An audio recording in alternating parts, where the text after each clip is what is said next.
নমস্কার। আজকে সাপ্তাহিক রাশি বলে আলোচনা করব। সাপ্তাহিক রাশি বলতে 13ই জানুয়ারি টু 19শে জানুয়ারি 2025। এই সপ্তাহে কিন্তু মকর সংক্রান্তি পড়েছে। খুব ভাইটাল সপ্তাহটা। এবং সূর্যদেব তার নক্ষত্র চেঞ্জ করবে, রাশিও চেঞ্জ করবে। সুতরাং এই সপ্তাহে কিন্তু প্রত্যেকটা রাশির জন্য ভাইটাল, আপনার ক্ষেত্রে তেমনি ভাইটাল। ধনু রাশি, নতুন কোনো প্রজেক্ট পেতে পারেন, নতুন জায়গায় যেতে পারেন, নতুন কোনো চাকরির সন্ধান পেতে পারেন এবং আপনার অনেকে প্ল্যান প্রোগ্রাম সেখানে আপনি সাকসেস পাবেন। মনে টেনশন অনেক বাড়বে এবং ফিউচার নিয়ে আপনার একটা প্ল্যান যেন করবেন যে কিছুতে সেটা সাকসেস আপনি করে উঠতে পারছেন, একটা ব্যাপার আপনার মধ্যে চলবে। নতুন ক্লায়েন্ট আসবে, নতুন ব্যবসা শুরু হবে, নতুন ধনলাভ হবে এবং তীর্থে আপনি যাবেন।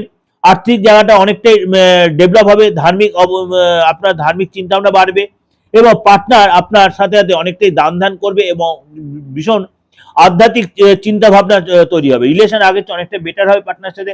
হঠাৎ কোনো প্রাপ্তিযোগ হবে, আটকে দেওয়া কাজগুলো উদ্ধার হবে, কারোর দ্বারা আপনার যথেষ্ট লাভবান হবে, কেউ উপযোগ আপনাকে হেল্প করবে এবং ফ্রেন্ডের সাথে বা ফ্যামিলির সাথে আপনি কোথাও ছোট ট্যুরে যেতে পারেন।